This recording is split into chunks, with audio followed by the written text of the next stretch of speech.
ISF যেখানে যেখানে প্রার্থী দেবে, যদি ওখানে বিজেপি চলে আসে, তৃণমূল যা শাস্তি দেবে মেনে নেব।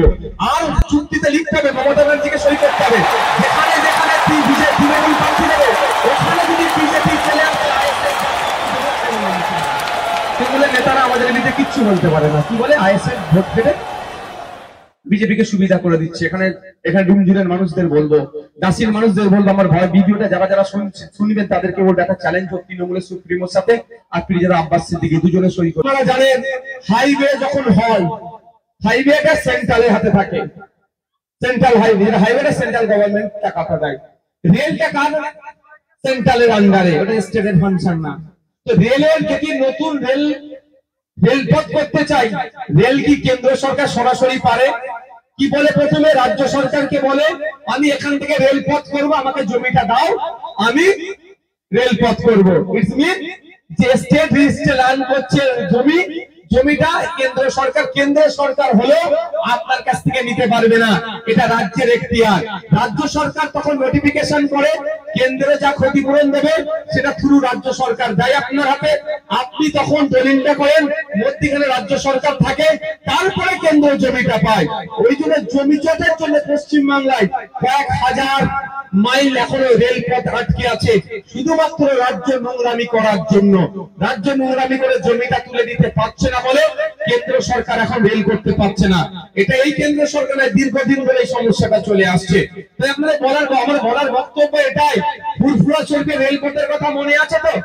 রেলপথের দেবে বলেছিল, আবার কেউ তো বলেছিল নাকি রেল নাকি চালু হয়ে গেছে, কিন্তু এখনো হয়নি, বেশ কিছু জমি অধিগ্রহণ হয়নি। কেন্দ্র সরকার চাইলে পারবে না। আপনাদের জানিয়ে যায়, যেখানকার মানুষ আমাকে ভোট দিয়ে মেলে করেছে, সেই ভাঙড়ে ঘটকপুকুরের উপর দিয়ে একটা রেলপথের অনেক আগেকার প্ল্যান আছে, এখনো পারছে না কেন? পশ্চিমবাংলা সরকার ওই জমি অধিগ্রহণ করে কেন্দ্র সরকারের হাতে তুলে দেয়নি, ইন্ডিয়ান রেলওয়ে ডিপার্টমেন্টের হাতে তুলে দেয়নি বলে এখনো রেলের ইচ্ছা থাকলেও রেল লাইন করতে পারছে না। তার মানে জমিটা হচ্ছে স্টেটের হাতে, কেন্দ্র চাইলে হবে না যতক্ষণ না স্টেট তুলে দিচ্ছে। তাহলে ওয়াকফ জমিটা কার হাতে ভাই? যদি ক্ষমতা যদি বলি তাহলে স্টেটের হাতে, স্টেট লিস্টে রান করে জমি, তাহলে সেটা কি করে ওই অপদার্থটা যে স্যান্ডেল গেঞ্জি পরে নারদার টাকা নিতে ব্যস্ত, আইন না পড়ে, তাহলে মানুষকে বিভ্রান্ত করছে। আর ওকে যারা প্রমোট করবে তাদের আগামী দিনে জবাব দেওয়া হবে। মাথায় থাকবে তো নাকি? প্রমাণ করে দিলাম তো, যদি না বিশ্বাস হয় হাতে মোবাইলে গুগল করুন, পেয়ে যাবেন। বন্ধুগণ, আমাদের চোখ কান খুলে রাখতে হবে। আর মুসলমান ভাবছে ওর সব কেড়ে নিল, ওর সব কেড়ে নিল। আমি আপনাদের বলি, শুধু মুসলমানের কারে নেই, যার কথা বলার লোক নাই তারই আজকে কেড়ে নেওয়া হচ্ছে। আপনি উত্তরাখণ্ড চলে যান, ছত্তিশগড় চলে যান, ছত্তিশগড়ে হাজার হাজার বিঘা জমি জঙ্গল, সেগুলোকে সব আদিবাসীদেরকে উচ্ছেদ করছে। কে করছে? এই জ্যোতি বাবুর ভাষায় এই বড় বড় বিজেপি, যেখান থেকে আদিবাসীদেরকে উচ্ছেদ করে সে জায়গাটাকে দখল নিচ্ছে। শুধু কি মুসলমানের উপর অত্যাচার হচ্ছে? বিজেপি মানবতার শত্রু। এই মানবতার শত্রুকে পশ্চিমবাংলায় জায়গাটা কে দিয়েছে, তার নাম কি? মমতা ব্যানার্জি। তাই আপনাদের বলবো, কটা বাজে গো?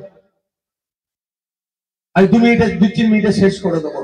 আমরা যারা এখানে দাঁড়িয়ে আছি, বিজেপিকে কেউ ভোট দেবো, তুমি ধরে রাখো, আমি আমার গলায় যদি নিশ্চিত হবে আপনারা দেবেন না। কেন বিজেপিকে আমরা ভোট দেবো না? মানবতার শত্রু, দলিতের শত্রু, আদিবাসীর শত্রু, সংবিধানের শত্রু, মুসলমানের শত্রু, মানুষের ওরা শত্রু, তাই ওদেরকে আমরা ভোট দেবো না। আর ওই বিজেপিকে পশ্চিমবাংলায় যে নিয়ে এসেছে, তাহলে তাকে কোন অংশে আমরা ভোট দেবো? চোর যে হয় সে অপরাধী, চুরির মাল যে কিনে সে অপরাধী, চোরকে যে রাস্তা দেখায় সে অপরাধী। যে পশ্চিমবাংলায় বিজেপিকে রাস্তা দেখিয়েছে নিয়ে এসেছে তৃণমূল, সেও বিজেপির থেকে কোনো অংশে কম অপরাধী নয়। তাই আমাদেরকে শপথ নিতে হবে, প্রতিজ্ঞাবদ্ধ হতে হবে, মাদ্রাসার জমি বাঁচাতে হবে, পশ্চিমবাংলায় হিন্দু মুসলমানের ঐক্য বাঁচাতে হবে, জঙ্গলের অধিকার বাঁচাতে হবে, সিক্স শিডিউল বাস্তবায়ন করতে হবে, ঈদগাহকে বাঁচাতে হবে, শিক্ষা প্রতিষ্ঠানকে বাঁচাতে হবে, সরকারি কর্মচারী দিয়ে বাড়াতে হবে, নারীর অধিকার ফিরিয়ে আনতে হবে, এই কর্মসংস্থানের বাড়াতে হবে। এক কথায় মানুষের অধিকার সুনিশ্চিত করতে গেলে 2026 সাল আসছে, পশ্চিমবঙ্গ বাংলার শাসকে তৃণমূল আছে, ওকে পরাস্তের সাথে সাথে বিজেপিকে যে রেখে নিয়ে এসেছে, বিজেপিকেও আমরা পরাস্ত করব। তাই তৃণমূলকে 2026 সালে কি করতে হবে? বাংলা ছাড়া করতে হবে গণতান্ত্রিক প্রক্রিয়ায়। আচ্ছা ভাই, আপনারা যেখানে দাঁড়িয়ে আছেন ওখানে ঘাস ফুটবে? ঘাস ফুটবে কি?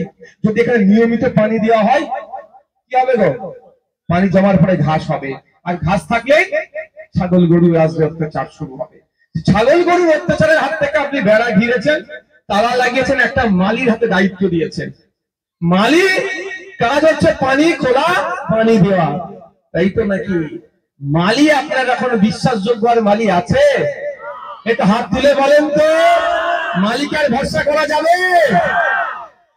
তাহলে কি এখন কি হচ্ছে? পানি আসছে, পানি জমছে, ঘাস হচ্ছে, ছাগল গরু আসছে। যদি আপনি ছাগল গরু আসাকে বন্ধ করেন, সর্বপ্রথম কাজ হবে পানি আসার লাইনটা বন্ধ করা। তৃণমূলকে যদি আপনি পানি আসার লাইন করছে, তৃণমূল 2011 সালের আগে পশ্চিম বাংলায় বিজেপির নামগন্ধ খুঁজে পাওয়া যেত না। 2011 সালের পর থেকে পশ্চিম বাংলায় বিজেপিকে বলে কিছু দল আছে জানতে পেরেছে। তাই পানি আসার লাইনটা হচ্ছে তৃণমূল। আপনি তৃণমূল নামক পাইপটাকে কাটুন, আর বিজেপির নামগন্ধ পশ্চিম বাংলায় পাওয়া যাবে না। 2011 আগের ইতিহাস হয়ে যাবে। তাই আপনাদের বলবো, আপনারা যদি মনে করেন বিজেপিকে আটকাতে গেলে তৃণমূলকে ভোট দেবেন, আর এটা ভুল হবে। আর কেউ মনে করছে বিজেপি তৃণমূলের অত্যাচারের জন্য বিজেপিকে ভোট দেবো, সেটাও ভুল হবে। আমাদের বাড়ি রুমিয়ে মনে আছে তামান এর তিলোত্তমার কথা? ওই ডক্টর মেয়েটি আর্জি করে তাকে খুন করে দিল। এদিকে শুভেন্দু অধিকারী বলছে হিন্দু হিন্দু ভাই ভাই বলে স্লোগান দিচ্ছে। আমরা ধর্মীয় পরিচয় থেকে কিন্তু প্রতিবাদ করিনি। পশ্চিম বাংলায় এত রাজনৈতিক সামাজিক সংগঠন আছে, তিলোত্তমাকে নিয়ে সব থেকে বেশি যদি কেউ প্রতিবাদ প্রতিরোধ রাস্তায় নেমে তার সঙ্গে রক্তদান শিবির করে, অন্য কোন দল নয়, সেটা নওশাদ সিদ্দিকী, বিশ্বজিৎ মাইতি, লক্ষ্মীকান্ত হাসদাদের খান চিহ্ন অর্থাৎ ইন্ডিয়ান সেকুলার ফ্রন্ট সব থেকে বেশি প্রতিবাদ করেছে। আজও স্টেজে দাঁড়িয়ে বলছি এখনো বিচার পাইনি, যতদিন না বিচার পাবে আমরা তিলোত্তমাকে ভুলবো না। কিন্তু আমার প্রশ্ন, হিন্দু হিন্দু ভাইরা স্লোগান তুলেছিল, তিলোত্তমার ধর্মীয় পরিচয়টা কি? তাই এখনো বিচার করেছে? বিচারের ব্যবস্থা করেছে? কিন্তু শুভেন্দু অধিকারী এই গল্প শোনাচ্ছে। তাই যারা ভাবছেন তৃণমূলের অত্যাচারের হাত থেকে বাঁচতে গেলে বিজেপিকে ভোট দিতে হবে, একটু দেখুন চাকরি চোরেরা জামিন পেয়ে যাচ্ছে, বালি চোরেরা জামিন পেয়ে গেল, গরু চোরেরা জামিন পেয়ে গেল, যত অন্যায় করছে যারা সব মাথা তুলে আসছে, আর সেন্ট্রাল এজেন্সি আসছে যাচ্ছে, খাওয়া দাওয়া করে তারা বেরিয়ে যাচ্ছে। তাই বন্ধুগণ, আপনারা যদি চান তৃণমূলের অন্যায় বন্ধ হোক, তৃণমূলের অত্যাচার বন্ধ হোক, এবং বিজেপির সাম্প্রদায়িক রাজনীতিতে বাংলা ধর্মপ্রাণ মানুষেরা, বাংলার সম্প্রীতিতে, বাংলার ঐক্যে বসবাসকারী মানুষেরা প্রশ্রয় দেব না, তাহলে আপনাদের কাজ হবে একসাথে দুটো শক্তিকে হারাতে হবে। বিজেপিকেও হারাতে হবে, তৃণমূলকেও হারাতে হবে। অর্থাৎ এই তৃণমূলকে হারালেই বাংলার সুদিন ফিরবে, বাংলার স্কুলে টিচার যাবে, হসপিটালে ডক্টর থাকবে। আপনি কাজ করছেন, কাজের মূল্যায়ন হচ্ছে না, মূল্যায়নটাও ঠিকঠাক হবে। আর যদি মনে করেন তৃণমূলকে বিজেপিকে আটকাবো আর তৃণমূলের অত্যাচারে বিজেপির হাত ধরবো, সে থুতু দিয়ে আটা ছানা ছাড়া হবে, আর কিছুই হবে না। দিনের শেষে কেউ জিতুক আর কেউ হারুক, এদের একজন জিতুক বা অন্যজন হারুক, এদের একে অপরের পরিপূরক। তাকে হারালে অন্যজন বকলেমে জিতবে, একে হারালে ও অপরজন বকলেমে জিতবে। আমরা যদি গোড়া থেকেই পানি আসা লাইনটা বন্ধ করতে পারি, ঘাস না জন্মালে তো গরু ছাগল আসাটাই বন্ধ হয়ে যাবে। তখন আমাদের প্রথম কাজ কি? এখন পানির লাইনটা বন্ধ করা। পানির লাইন বন্ধ করা মানে গরু ছাগল আসা বন্ধ হয়ে যাবে, এমনি উবে যাবে। 2011 সালের আগে বিজেপি বলে কি দল ছিল মানে বাংলায় খুঁজে পাওয়া যেত?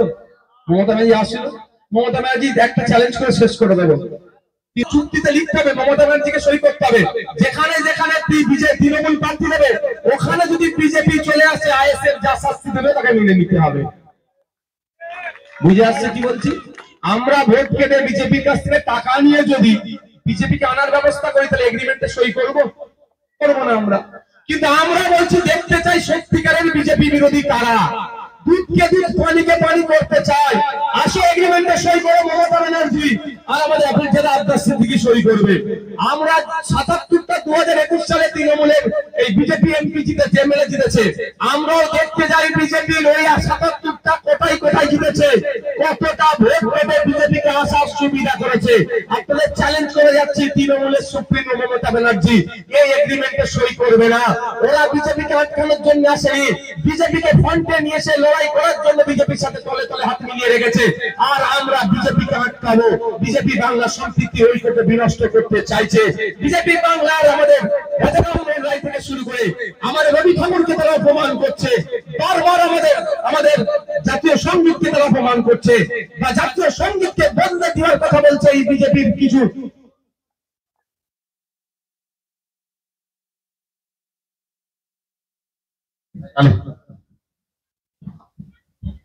বিজেপি